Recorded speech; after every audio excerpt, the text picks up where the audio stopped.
Fellow Toastmasters, it is my pleasure to deliver this evening's speech.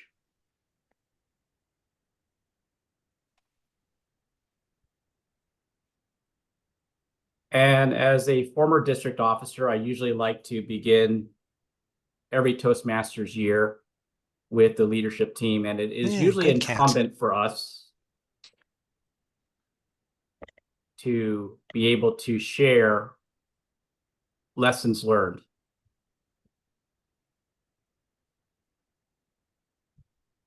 As such,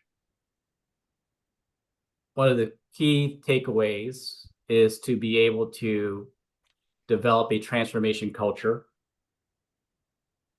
And in this regard, I would like to begin with a quick story about the myth of Cassandra. And in this myth, in Greek mythology, she was a princess of Troy. And according to the myth, Cassandra was astonishingly beautiful and blessed with the ability to foresee the future. But the curse was that no one believed her. And this weighed heavily on the destruction of Troy during the Trojan War. So, as leaders, do you feel like the Cassandra in your organization?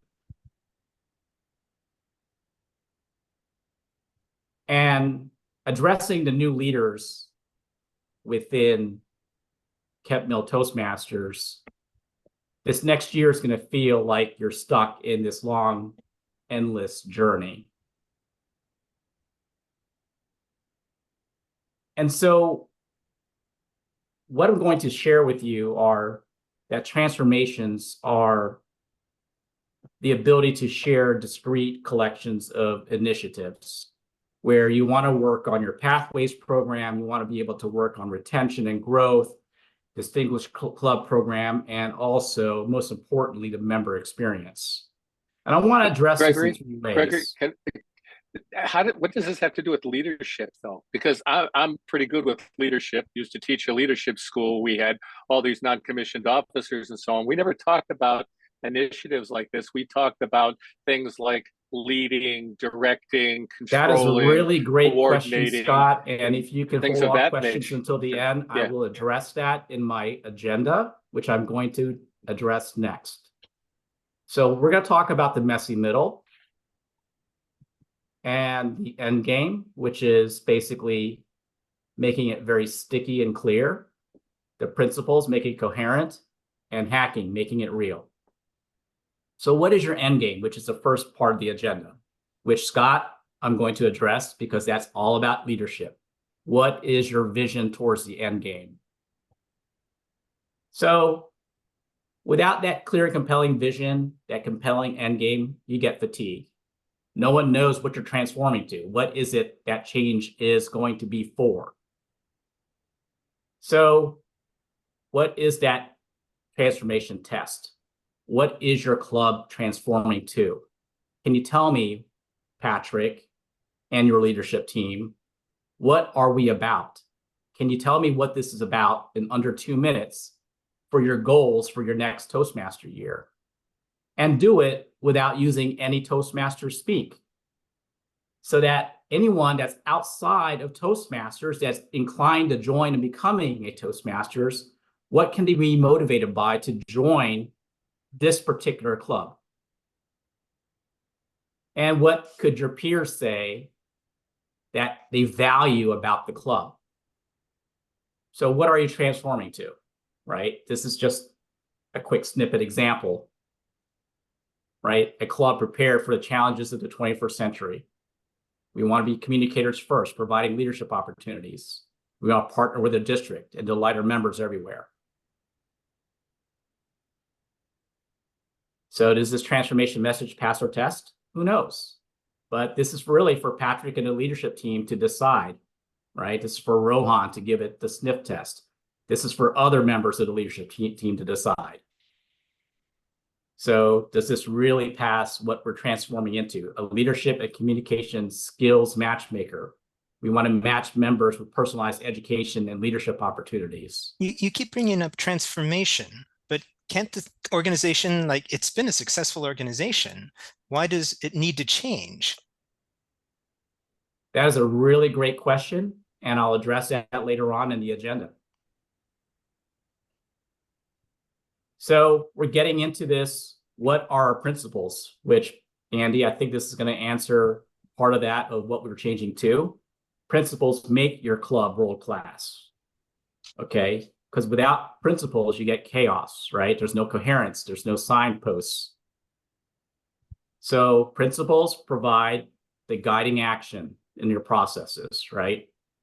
So here are some characteristics that make your club a world-class club, right? So you want to have connected club outcomes.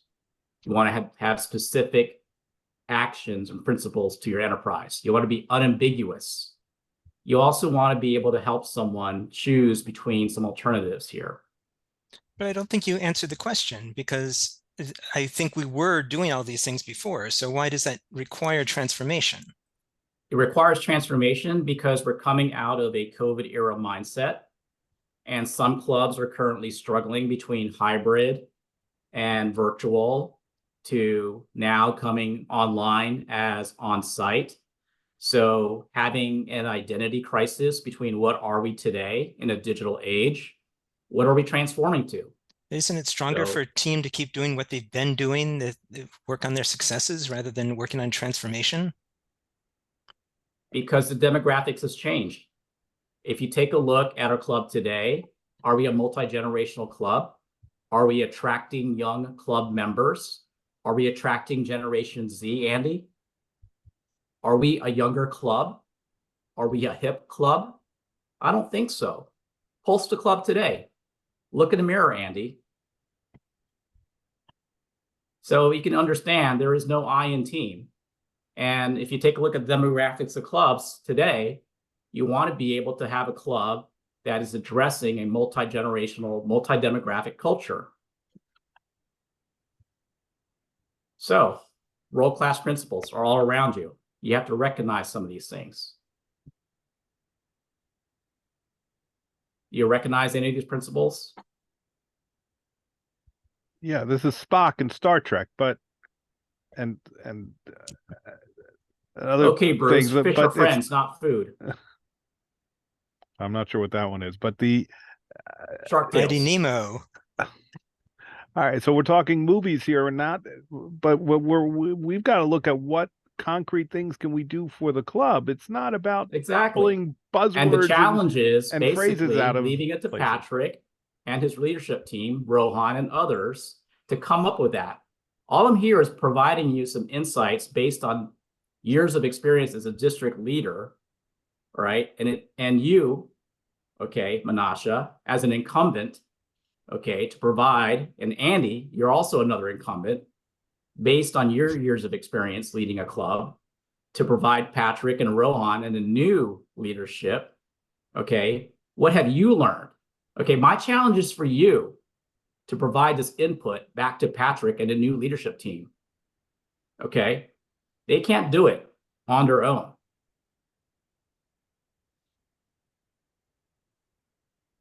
So we got to have principles for them and to provide some guideposts for them. And it takes courage because this is a new Toastmasters year. We're coming out of a COVID mindset. It's a digital age.